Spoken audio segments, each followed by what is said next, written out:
Pensiya yoshiga yetgan shaxslarga jamg'arilgan pensiya avtomatik to'lanadi.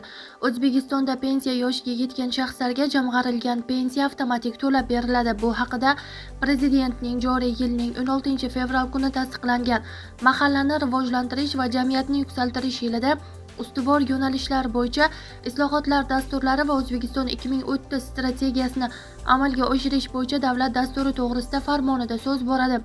Unga ko'ra, joriy yil sentyabrdan boshlab O'zbekistonda pensiya yoshiga yetgan shaxslarga shaxsiy jamg'arib boriladigan pensiya hisobvarag'idagi mablag'lar shaxsning murojaatsiz proaktiv tarzda vakolatli organning tashabbusi asosida to'lab beriladi. Shuningdek, davlat oliy ta'lim muassasasiga o'qishga qabul qilingan quyidagi toifadagi talabalarga talabalar turar joyga qabul qilinganligi bo'yicha yo'llanma murojaatsiz beriladi.